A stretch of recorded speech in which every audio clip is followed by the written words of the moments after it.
On episode 536 of the 40 Plus Fitness podcast, we meet Dr. Morgan Levine and discuss her book, True Age, Cutting Edge Research to Help Turn Back the Clock. You can find the full show notes for this episode at 40plusfitnesspodcast.com/536.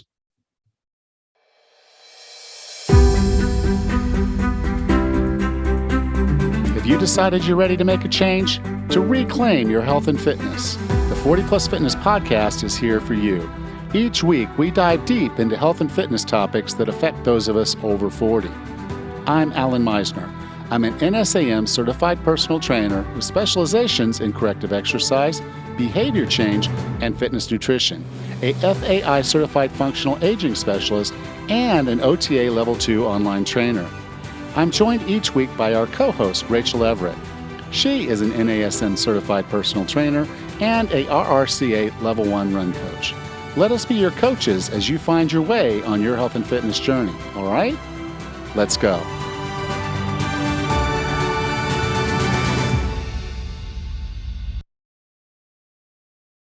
If you know you can't sustain another year of sliding down the aging curve, weight gain, body aches and pain, no drive, if you're ready to see your energy and confidence go up, up, up, and you want to build a sustainable lifestyle that helps you be the best you can be, then you should check out Be Fit for Task. 40plusfitness.com/BFFT. Inside BFFT, I work with you to develop the mindset needed to lose weight and keep it off, build up your fitness safely so you can be who you need to be, put together the right for you strategies and tactics, have accountability to stick with it, and create a sustainable, healthy lifestyle. I'll be like the headlights on your car and the rumple bumps on the side of the road to keep you on your road to wellness day or night. And at the end of our 6 weeks together, you'll have more energy, be stronger and healthier, and yes, you'll have lost weight. But more importantly, you'll have the skills and tools you need to keep going, to be fit for task, to live the life you're meant to live. Imagine how amazing that's going to feel. Apply at 40plusfitness.com/BFFT, and we'll get on a discovery call to make it happen. 40plusfitness.com/BFFT. Today, I want to do something a little different than what we've done on some of the podcasts. This is going to be an interview, but not really an interview. It's just something I think that's really, really important. It's important to me because I see how it's affected our health and our lives. Today, I've got Jennifer Friedland on, and she's the president of the Nutrition Coalition. And this organization is probably one of the few out there that just sees what's going on and is actually doing something about it. Our food system of what we're fed in the United States, the standard American diet that it's been pushed down our throat. It's what our kids eat because that's what the schools have to serve them. That's all driven by the food companies. And there's very little done outside of that to make sure that true science, true balanced science is out there. So I wanted to talk to Jennifer today for just a few minutes. So bear with us, but this is your opportunity to get involved and help fix this. So Jennifer, welcome to 40 Plus Fitness. Thank you so much for having me. So you've just recently become the president of the Nutrition Coalition, and this is at a very critical time for your organization for what you're trying to accomplish. Can you tell us what's going on and what we can do to help you get that done? Absolutely. Thank you for the opportunity. So every 5 years, the United States Department of Agriculture and Health and Human Services review the dietary guidelines for Americans. And as you mentioned, this is basically our dietary guidance. It influences how doctors advise their patients, and every federal food program, whether it be in schools, nursing homes, the military.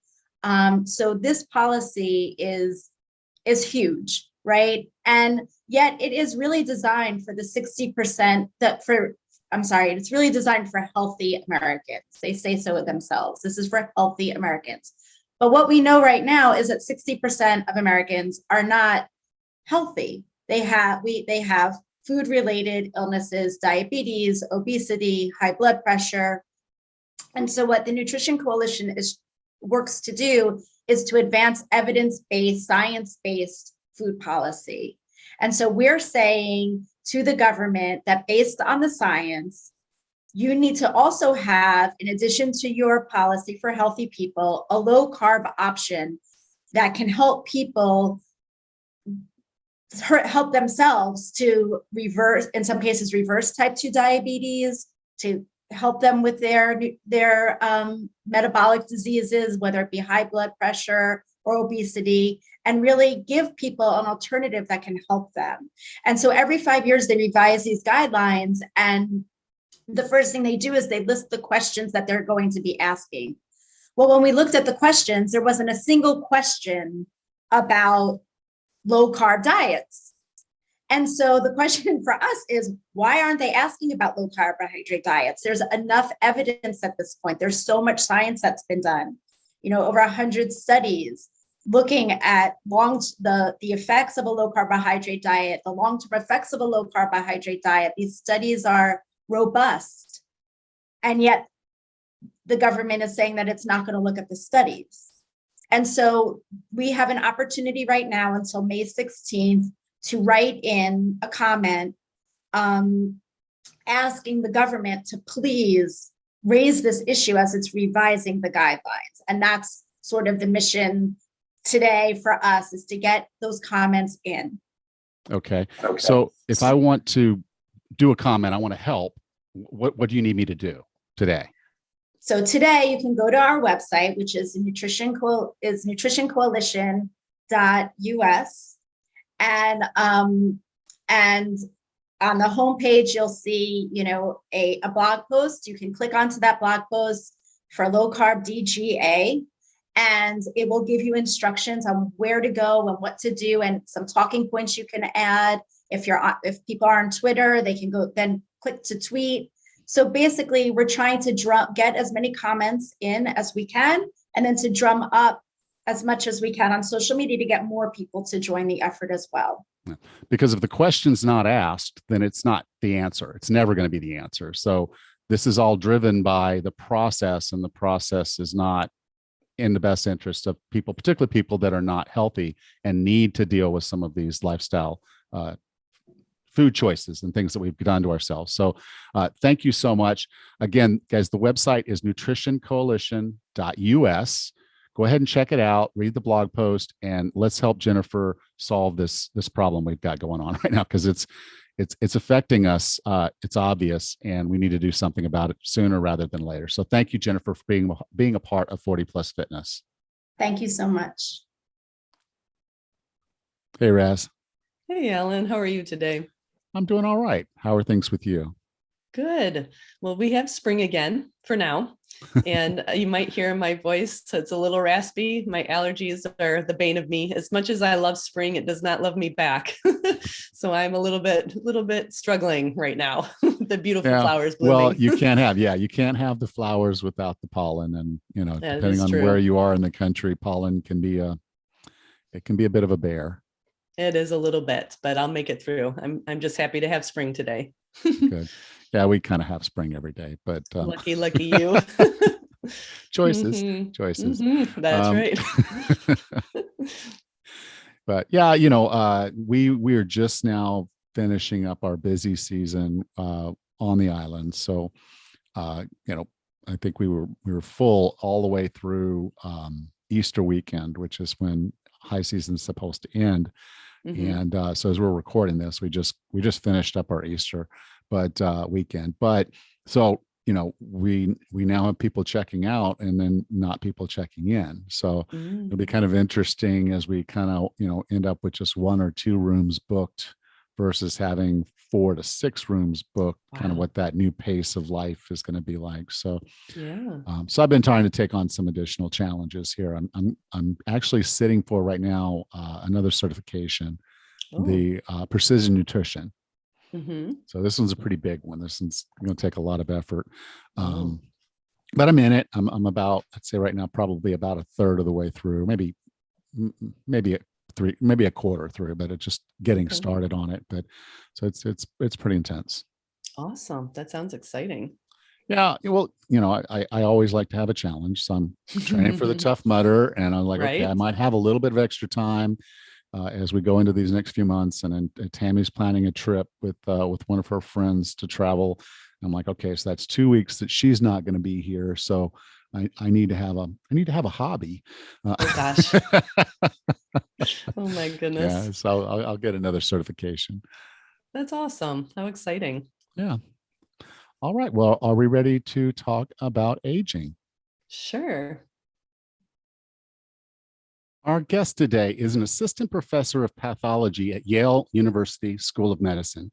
Her research focuses on the science of biological aging, specifically using bioinformatics to quantify the aging process and test how lifestyle and pharmaceutical interventions alter the rate of aging. As a leading voice in the field of aging and longevity science, she has been featured in media outlets such as CNN, The Guardian, Time, Newsweek, The Huffington Post, the BBC, and many more. She has also appeared in the docuseries by Netflix and Goop alongside Gwyneth Paltrow. With no further ado, here's Dr. Morgan Levine. Dr. Levine, welcome to 40 Plus Fitness. Thank you for having me. So today we're going to talk about your book, True Age, Cutting Edge Research to Help Turn Back the Clock. And I think from the perspective of a lot of the books that I've read on aging, obviously yours being the most recent, there's a lot of good science coming out lately, and you chronicle a lot of it, and you go way back. I mean, so we're not just talking about, we've started talking about these things now. You take the research back and you say, what did we know 50 years ago? And how does that reflect what we're doing today? In some cases, there's gaps. We learned a little something like the blood flow between a young rat and a healthy, an older rat. And then people just stopped, and now they're kind of saying, well, wait a minute, wasn't there sort of something there that maybe we want to dig a little bit further? And I think the way you said it is some people are not going the Dracula vampire route. They're going more okay, let's figure out why this is happening, so maybe we can do something about it. That's cool. And there's a lot of that in the book, but I also like the fact that you took the time to give us some practical things that those of us in our 40s, 50s, and 60s can start doing today to reverse our bio age.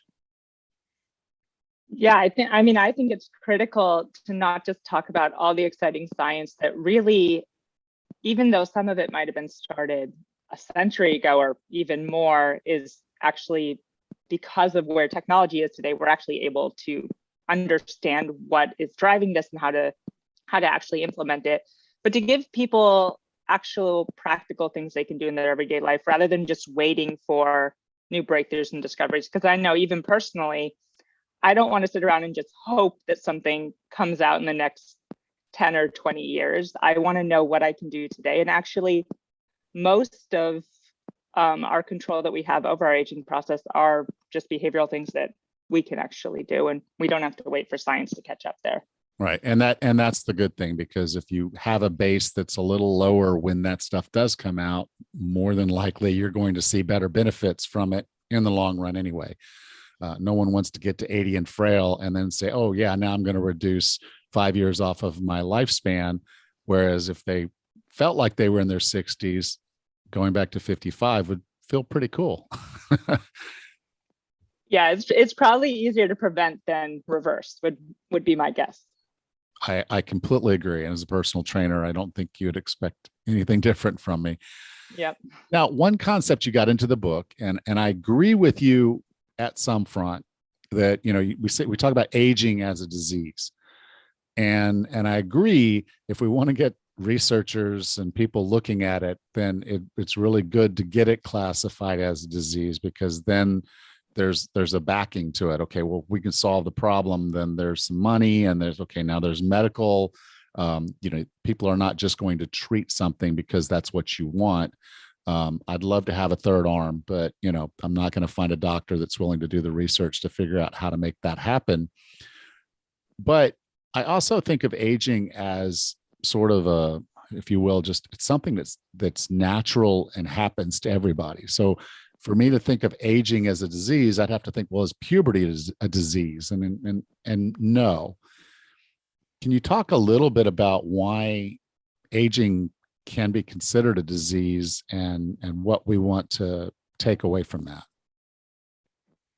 So technically, there are a lot of people in the field who want to classify aging as a disease. I'm actually not one of them.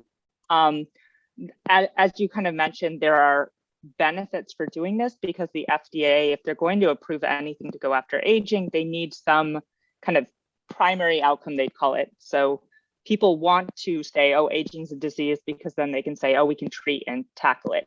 But I actually agree with you that aging in and of itself is not a disease, because usually when we define a disease, it's a state, so a transition to some state. We know diseases are part of a continuous process, but we usually have to have some criteria for where we say this is a disease state versus a non-disease state. And like you said, there is no clear way to do that with aging. You can't just say 65 is when you've entered some disease state, or you can't pick a number and classify that as disease. And if you want to treat it, what does it mean to treat aging? So how much do you have to reverse it or prevent it to say you've actually treated or prevented some disease? And very much like you said, aging doesn't start later in life. It starts, some people believe, before we're even born. So are we already transitioning this disease state? So I like to think of aging not as a disease, but as the kind of basis for most of the diseases that people suffer from today. Yeah. And I think this is where we can come up to this general split in thought. Okay, we all have a birthday. We all know our birthday. We tend to celebrate it a lot when we're really, really young. We tend to want to skip some of them once we hit, what is it for women, age 29, or sometimes it's 39, but there's a full gap stop there. And then they want to reverse it and say, well, maybe I'm going to be 38 next year. But that's our chronological age. Now, there's a concept called biological age that I think we all know that. We went to high school with all of our friends. Like some of my friends posted on Facebook, we're about to start planning our 40-year class reunion. Oh, wow. Yeah, and everybody's posting like, oh my God, don't tell me it's 40. Now I feel old. But we've watched classmates pass. We're in our mid 50s at this point. We've watched classmates pass. We see some of our classmates that look just like they did in high school, practically. And so there's this huge divide over how old we maybe really are inside. And there's an emotional component to it of, if you act young, you feel young, and maybe you look young, but there's something else going on there. Can you talk about that? Yeah. So as you brought up, like, people, once you reach a certain age, your birthday is not something that people tend to celebrate. I mean, you still go through the motions, but you're not necessarily excited about kind of advancing that kind of year. And the reason for that is because aging, so your increase in age is actually accompanied by biological changes, most of which you can't see, but eventually they manifest. And you see them in terms of wrinkles or loss of mobility or loss of stamina, or even these diseases of aging that we were talking about. But it's not the chronological time itself that's the problem. It's this kind of biological change of the whole organ system that ends up being the problem. And the interesting thing that you brought up that scientists have been studying is that the rate at which these changes occur or accumulate are not the same for everyone. So even though people might have been alive for, let's say, 50 years chronologically, some people will have gone through more of these changes and others less. And so that's kind of how my lab and others have actually tried to quantify biological aging. So do you have kind of the degree of change that's representative of someone who is the same chronological age as you are, or hopefully someone who's younger than you rather than older than you? Yeah, I think we've all seen those pictures of, the 85-year-old woman sitting in the wheelchair, just stuck, probably unable to even stand on her own. And then you see the 85-year-old bodybuilder, or, the 100-yard dash winner, who's breaking world records, at that age. And it's drastic. I mean, it's really, really drastic. And so what you guys are trying to do with your studies and trying to come up with a biological age, a true age, is, okay, how old is your your essence, your body. How old are you really, and what are you capable of doing? Now, you talked in the book about kind of three models. I called them three models. I have to put things in my head a certain way. There's a lot of information. And you had a quiz, which is kind of that low-lying, easy one. Just sit down, do the quiz, and that's going to give you some baseline data, at least an idea. And you can look at what those questions were and ask yourself, okay, why am I answering a 1 or a half or 3/4 on this one? The score I get. You also have a kind of a blood measures test, a phenotypic age that you can measure. And then you go in the book really deep into DNA methylation, which is really kind of how all this happens. Can you talk about each one of those? I guess I'm going to call it testing methodology, if you will, just to simplify it, but you could go a little deeper into what these are and what they're telling us. Yeah, so there's probably, I mean, even besides the ones I cover in the book, there are tons of ways in which scientists are trying to quantify this kind of biological aging process. And the idea is that the changes are starting at kind of what we would call the lowest level of biological organization, so this molecular level. So we and others have developed ones that capture those changes. So this is kind of the DNA methylation or epigenetic measures that you mentioned. And basically what that is we can look across your genome. Usually we do this from cells in your blood or saliva. And we look at hundreds of thousands to millions of sites and just say, what are the proportion of cells that have this chemical tag there, which is DNA methylation? And just based on the pattern of those chemical tags, we can approximate something like a biological age using kind of AI and machine learning. So it basically just says your cells have this pattern of change that's representative of someone of a given age. And the reason epigenetics is so exciting is it doesn't change your DNA sequence, so like the A, C, G, and T. But I like to think of it as like the operating system of the cell. It gives your cells their state. So it differentiates different cell types that all have the exact same DNA, but what makes a neuron different from a skin cell is the epigenome, but it also differentiates old cells from young cells. So this is kind of how we can do it. So once kind of the molecular changes reach a certain point, you can start seeing this at a higher level. So in terms of changes in your physiology. So that's where you get this phenotypic age measure, which you can basically calculate from a standard panel you would get at your annual physical. So CBC, so blood cell counts, and also kind of a metabolic panel that looks at kidney, liver, all these different organ system functioning. But then, the most basic one, once kind of your aging has reached almost like the highest level, is you see this functionally. So this is what we perceive as aging, both in ourselves and in others. You can see it physically, you can feel it in your body. So there are other ways, just very simple, almost doing a self-assessment to kind of say, has my level of aging reached this point, given kind of this quiz, and then you kind of look across the whole quiz where you kind of stand. Yeah. And I think the advantage of all this, I've always said to my clients, yes, you can go get a blood panel and talk to your doctor. Yeah, you can do, and now you've made it easier that we can do a saliva test or a blood test if you want to go that far and find out, okay, how's your methylation going, as far as really getting down to the detail where we're talking about maybe down to a 1/10 of a year kind of concept, versus this quiz is saying, yeah, you're a little younger than you are chronologically. The quiz will give you some basics to get started in the book, which I like. So if you just answer a few of those questions, you've got some low-hanging fruit, if you will, to get started. And these actions, though, I think what's really important is many people look for something to say, well, is what I'm doing working? And I know in your field, science, that's everything. Measurement is everything. Mm-hmm. Now, a lot of us love to do the easy measurements. So there's some easy ones, some really easy. And a quiz is one, so you can get the Cosmo magazine and answer a quiz, and it'll tell you what kind of whatever you are.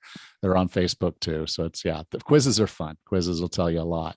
But if you get a little more detailed with the way that you're doing this, then you're going to have better data and make better decisions. Now, one of the data points that a lot of people love to use for measuring their health is weight. Mhm. And in a minute, we're going to get into talking about nutrition and exercise. And a lot of people, the only reason they think about nutrition and exercise is because of what the scale says. But now you're telling them there's this much more important scale that you have potentially easily in front of you that is a better measure of health.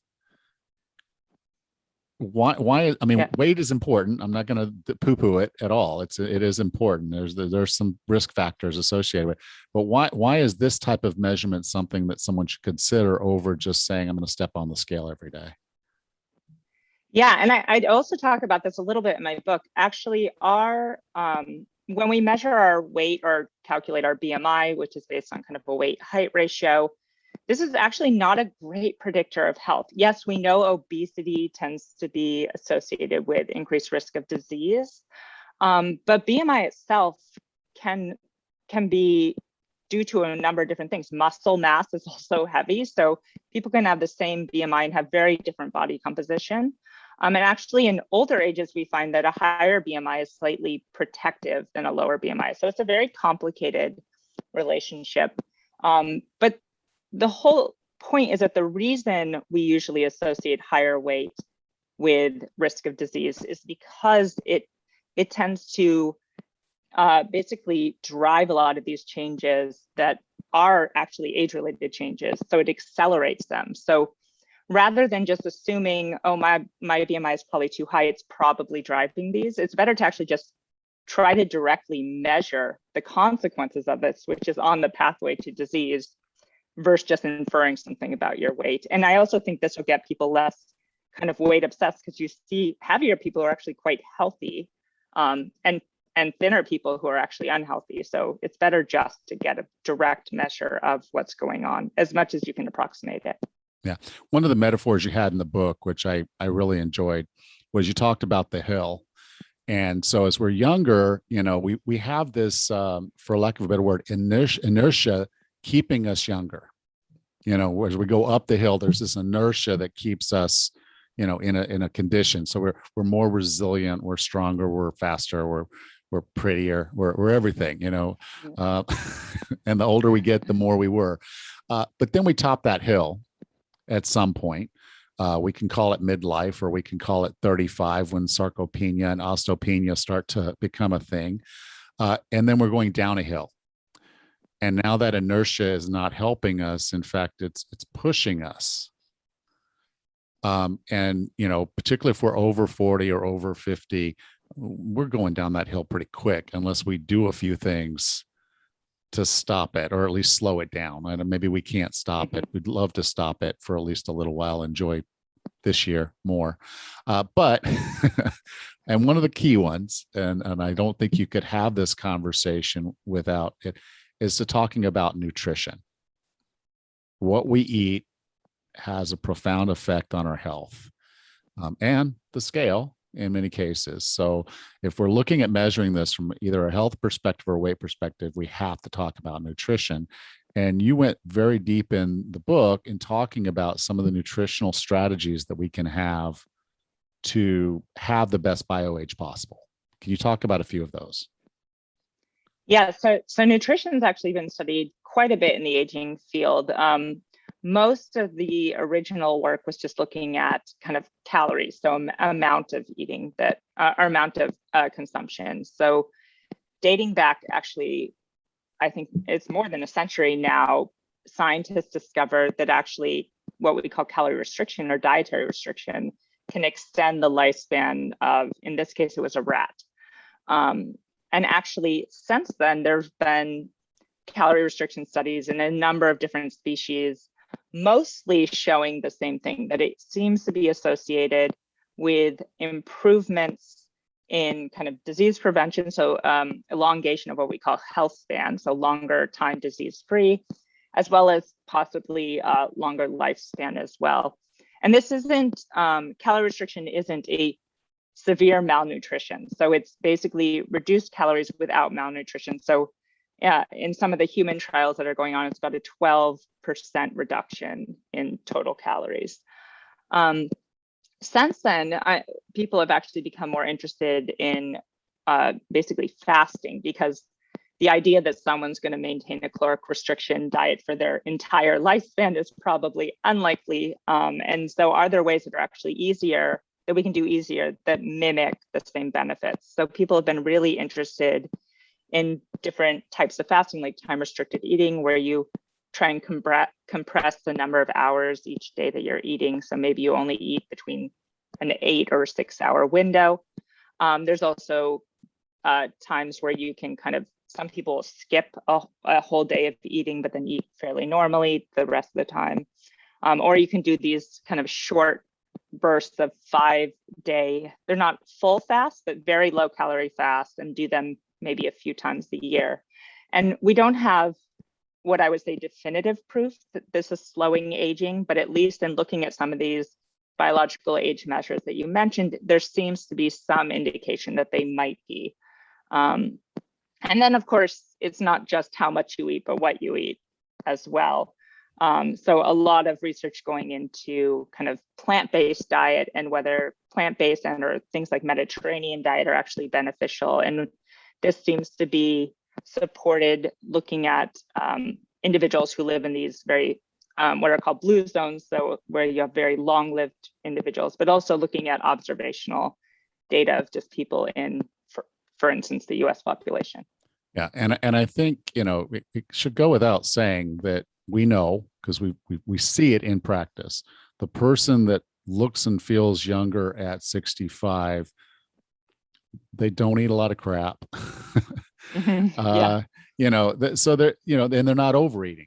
That's the other side of it. And so some calorie restriction, and as you said, to kind of put that in context, if you're eating a 2,000 calorie diet, that 12.5%, we're talking about 50 calories. We're not talking about, really, really starving yourself. Now, you may feel a little hungrier. And guess what? Hunger doesn't kill you. It might actually keep you alive longer and healthier, because we are talking about health span, which I think is another aspect I didn't get into a lot, but we could all live long and not be healthy, or we can live short and pop, just be done. All those are a part of our health span and how that aligns with what we're doing. And so, I think we all know this, if we're eating good whole foods, because I don't think they had a reason to study this 100 years ago, because corn pops and Twinkies and Ho-Hos and Haagen-Dazs didn't exist back then. And now, 95% of our grocery store is that stuff. And so I think most people know, if they're eating a whole food diet, they're eating a predominantly plant-based diet, Mediterranean style diet, you almost naturally eat less. It's really hard to overeat spinach and quinoa and those types of things. It just is really hard to overeat those things. So you end up then losing some weight. Maybe your calories are a little lower because, again, you're not taking in some calorie dense foods that you would otherwise. Now, you got into just a little bit, you talked a little bit about ketosis, and the ketosis that you're talking about really comes about from these fasting protocols. So whether you're going to do true calorie restriction, you're going to do your 5-2 fast, you're going to do some time restricted eating, or you're going to go into a fast, full fast mimicking type diet, like the Prolon diet with Dr. Vanga. In a lot of cases, folks are, at least for parts of time, getting into ketosis and producing ketones. Can you talk a little bit about why ketones would be beneficial for us? Sorry, my throat.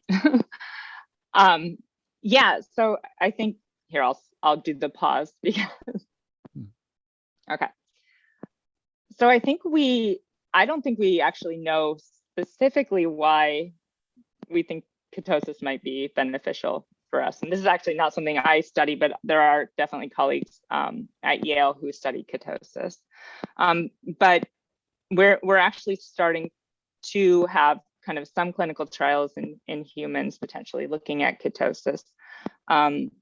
And there's some indication that this is why fasting might be beneficial, because as you mentioned, it puts your body in these kind of short cycles of ketosis. And there is some evidence that actually you don't want long-term ketosis. And actually it is a cyclical kind of going in and out of it, because your body actually can adjust and overcompensate in the other way. And again, this is all very preliminary.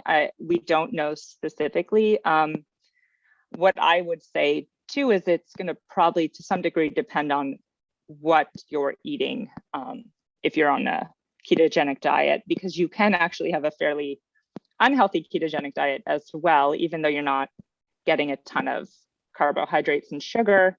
If you're eating a lot of very kind of animal heavy food sources, very high in certain types of fat, this also might not be beneficial. And I think it's probably pretty hard for people to stay on a plant-based ketogenic diet. So we'll see, I guess, as the science kind of progresses. Yeah, I've talked to people all the way up, from carnivore all the way down to vegan keto.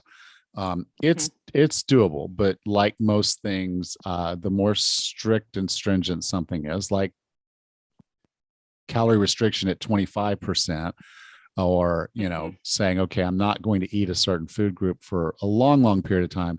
The more restrictions you put, typically the harder it is, because those things are just there. It's like you're not going to walk around and not have food like our ancestors, where you got to go hunt and find it, or dig it up, or climb up a tree, or whatever you got to do. We don't have to do that now. My refrigerator, quite frankly, is like maybe 10 feet away from me right now.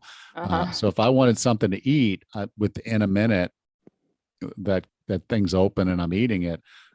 So yes, these things can be very difficult to maintain. So finding the right way, and again, that comes from measurement. So if you've measured and you have a baseline, and then you do a protocol, and then after an appropriate period of time, you test again, that's going to give you some of that personalized evidence, some of that information that you could use then to know if a protocol is right for you or not. Yeah, because it comes back to what you're actually going to be able to implement in your life and what you think is worth implementing. There are definitely people who can be on what seems like a very healthy but very restrictive diet, but that's not going to work probably for 95% of the population. They just won't be able to maintain it. So I think the important thing is to do what you can, but acknowledge, to have kind of the accountability for what you're doing. And if you can't go maybe and keep the most ideal diet, but you can do it 90% of the time, or you can work in some of these other things, I think, and take these small steps. I think that's how people are going to get the most benefit. Yeah, I think the cyclical approach is a very sound way to try something for a while, get some data, and then if it's working, like you mentioned, just even with some of the with the fasting, is doing the fast like 3 times a year or 5 times a year or every other month or something like that, where you have a protocol and say, okay, I'm on a 5-day fast. I'm still going to have some nutrition that my body needs, but I'm going to do it in a very controlled way. So I know that I'm getting the nutrition my body needs. And then after I come off my fast, I finish that protocol. I can remeasure if I want, or I can continue this. And then I now have some data that says, okay, yeah, this way of eating works. One, it has to be sustainable. But then beyond that, yes, I'm actually seeing measurable results in my bio age. And then the other side, you go back to the quiz, look in the mirror, when you wake up in the morning, how do you feel? Are you stiff? Are you hurting? Are you aching? Do you have is your arthritis acting up? And what are the things going on that your body's telling you, hey, we're not 100% here? Then you know that what you're doing is either working or not. Yeah, and the other important thing that I don't think I touched on is that different things are going to work to different degrees for each of us. So there isn't one optimal diet that's going to be optimal for everyone, even in terms of the health benefits. So not just in terms of what we can each kind of maintain. And it's really hard to know what that diet is. So some people probably will do a little bit better on purely plant-based, where some people might need some kind of animal protein in their diet. And I think, it's hard to use kind of genetics to predict what the optimal diet is for a person. And, there are companies and scientists trying to do that, but it is just easier if we can actually have valid and reliable measures that give us feedback on how the things we do in our everyday life are affecting us. Yeah, that N=1 experiment where you're the single subject, and I can tell you, if you're doing an N=1 experiment, that's a very important sample size to have because you are getting real information of what's working for you at that point in time. Now, there's another area that's really important for aging, and you go into several in the book. And yes, we can wait for science to do a few things that's going to probably help us in the long run. They'll come up with some pill or shot or something that's going to, be better for us and help us in our health. But it's exercise, and it's interesting to me. I've always said to people, it's like, if you can take one more breath, you can do something to improve your health and fitness. But the way you said it in the book, I really enjoyed here, is this is no matter your age, disease status, or athletic proclivity, nearly everyone can benefit from staying active. And I appreciate you saying that. I really do. Thank you. Why is exercise so beneficial for us in actually slowing down or improving our true age? Yeah, so I think we don't truly know on a mechanistic level how exercise is improving health. But from decades and decades of research into exercise, we know that it is. And it seems to be not conditional on who you are, as you mentioned. Even when they do these kind of interventions in very frail individuals who are kind of in nursing homes, physical activity seems to have a benefit for them. Of course, there's going to be a limit, right? You have to do it within, a safe environment and not push past your abilities, but all of us benefit from exercise. And it's probably because, our bodies are these complex dynamic systems. So something that's going to kind of prime that and, make it more resilient is something that's going to be dynamic, and it doesn't necessarily act through one pathway or one kind of mechanism. It's probably kind of honing in, on our entire system and really kind of improving our resilience and robustness and our system's ability to function, because it's needing to be adaptive to this very mild stressor, which in the long run will actually make it stronger. Yeah, I just imagine our ancestors running sprints and doing push-ups just for the sake of doing them. And they weren't. Yeah. They were climbing because they needed to get to the top of that tree, either to get away from something or to get to something. They were walking or running long distances because that's how they could herd and catch the animals that could run out faster than them, but eventually would run out of the aerobic capacity, and we would catch up to them, and then we would eat meat that night. And then again, digging for roots when you don't have a backhoe, it takes some work. So work and exercise were a big part of our upbringing. Now, one of the things you said in the book, and I think this is where a lot of people can kind of put this together, is exercise is a stress on the body, and we're kind of led to believe that stress is a bad thing, but there's good stresses and there's bad stresses, and even some of the foods we eat are hormetic in effect, meaning they stress our body, but we produce good things as a result.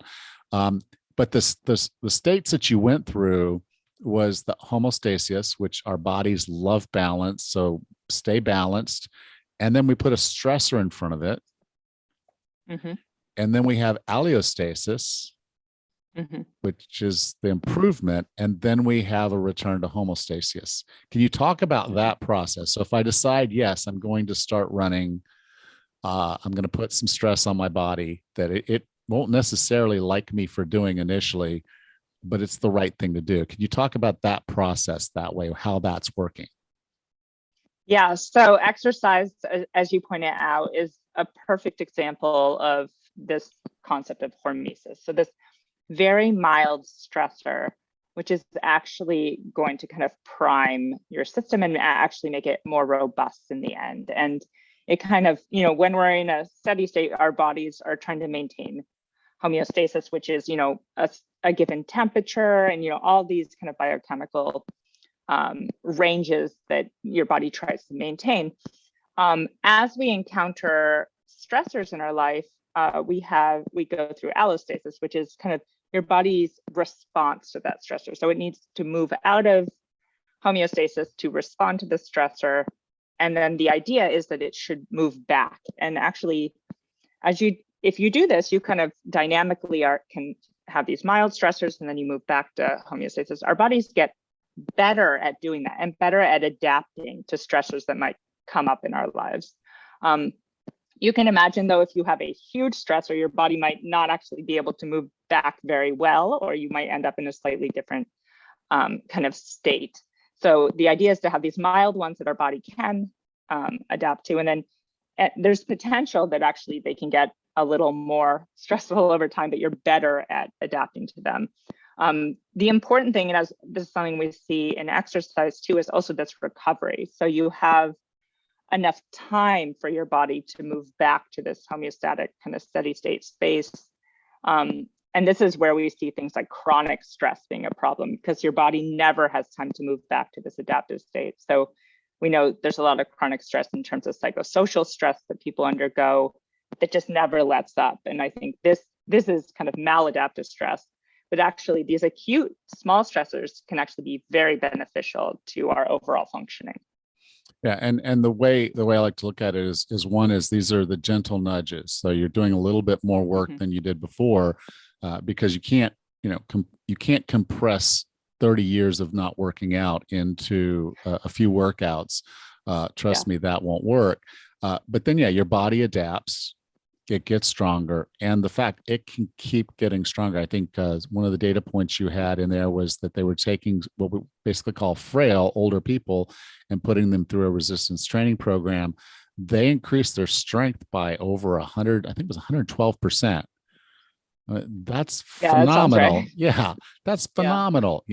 When you start thinking of doubling and probably it was a matter of 5, 6, 8 weeks. Most of these programs don't go more than 12, just for a cost perspective, that they were able to double their strength in that little amount of time, doing it in a safe environment. We're not putting them in the gym and saying, okay, we want you doing Olympic lifts here. They put them in a safe environment.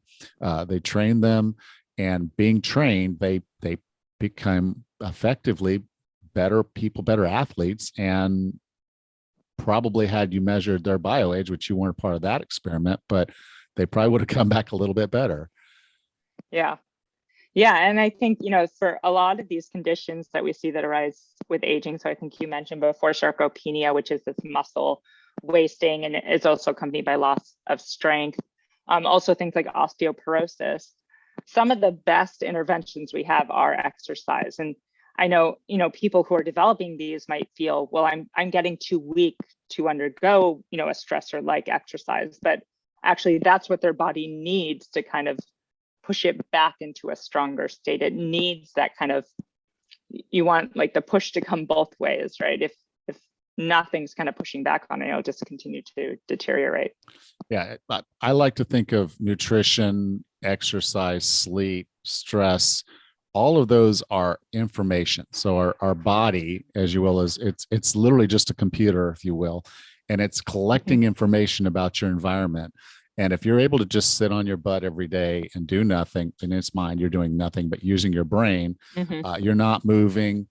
You're eating foods that are not beneficial. You're giving your body information that, okay, it's time to shut down. It's time to just sort of just collect some fat. That's great. And then we're shutting down, versus the opposite. When you start giving it the information that, hey, I'm going to need you to start actually lifting a little bit more weight. I'm going to need you to be able to travel a little bit further on your feet, or in a wheelchair even, but you're moving more. You communicate to your body that it needs to be better, and it reacts appropriately. Yeah, our bodies are amazing dynamical systems that will react to our environment and behaviors and all these inputs that we have the ability to kind of use to kind of hone in on a better kind of overall system. And so the good news of your book, True Age, is that this is not something we have to wait for somebody else to solve for us. This is not, even though we can say, or they want to classify aging as a disease, it's not a disease that we can't reverse or at least control. It's something that's in our control, and our lifestyle choices are a big part of how we age. Yeah, I mean, I think I say this in the book. If someone had a pill that had the same benefits that we get with exercise, this would be one of the biggest breakthroughs, I think, in modern medicine. And the thing is that it already exists. We just have to kind of take the time and actually do this. And, you know, yes, there might be really exciting discoveries down the road. Some we're working on in colleagues, and we're very excited about those. But in the meantime, people don't have to sit around and wait for them. There's very impactful things that they can do right now. Yeah. And as you said in the book, there's a Goldilocks zone of this exercise. So we're not saying you need to be able to do a ultra marathon to consider yourself, you know, doing exercise. It's starting where you are, doing a little bit more, and then just finding that spot where you're optimizing how you feel and how you potentially how you look, and how your body actually is responding to that stress, and now potentially getting stronger and younger and all of that.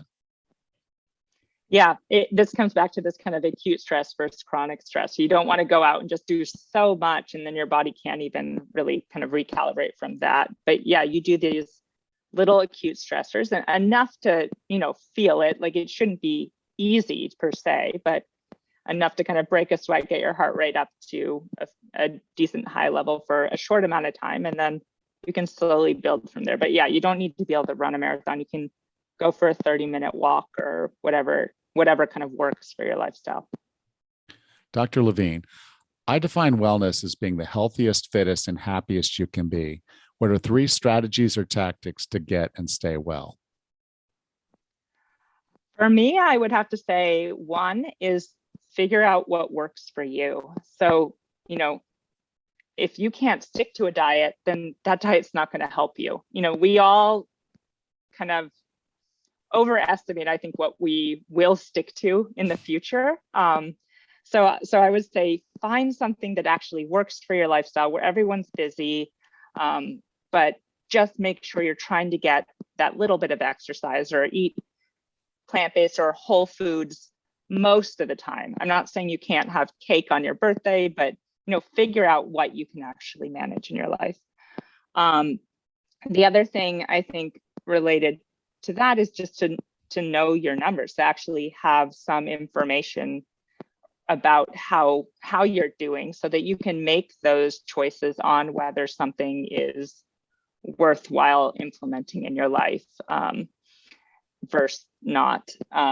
And, you know, if that this makes you accountable for your decisions you make, but also I think can give positive feedback that what you're doing is actually benefiting you.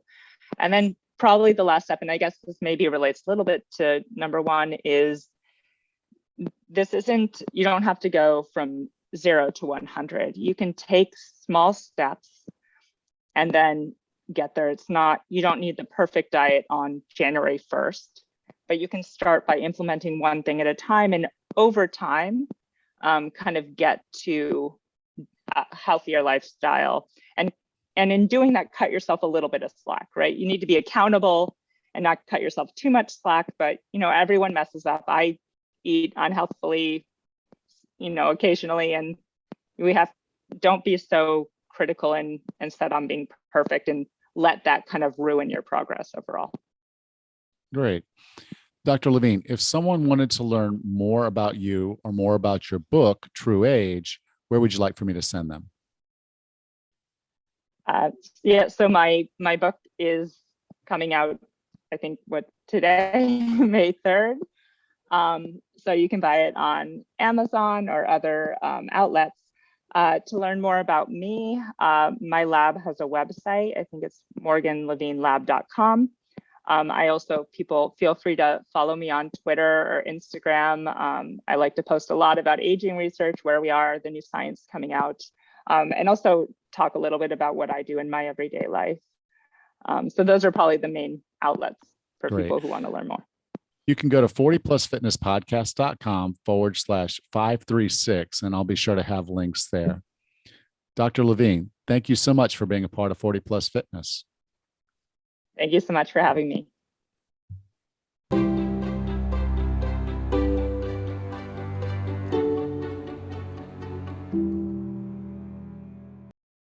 Welcome back, Raz.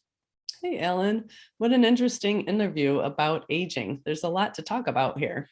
Yeah, I've had, I think in no less than 3 or 4 months, we've had 3 different guests now talking about aging. Mhm. And from different perspectives. One guy's in the technology aspect of it, as kind of we were this time. The companies providing services like how do you get your true age, and what are the things we can do to deal with it. But the reality of it is we're not learning anything new. And I hate to say it that way, but you probably have heard common themes. But what do I have to do for weight loss? And it's like manage your nutrition, manage your movement, manage your sleep, manage your stress. What do I do so if I want to age slower? It's the same 4 things. True. So these foundations of health that we go over week in and week out, there's a right way for you. There's a right size for you. And the sooner you get on it, the better, because we talked about that hill and how, the inertia or the momentum of aging kind of works in your favor for the first half of that hill, where the ball's trying to roll back against you. And, you've got much more resilience and much more strength and much more everything. And then you hit a tipping point. And then now aging is running away from you. And if you're not doing the right things, it could end really badly and out of your control. Loss of independence, loss of health, loss of fitness. And it can go bad fast. And for some people, we're in our 40s and 50s. I don't know about you, but you get on Facebook and every other day there's this diagnosis, that diagnosis, and you're like, okay, sometimes that's just enough to get them to start fighting that inertia, that aging inertia.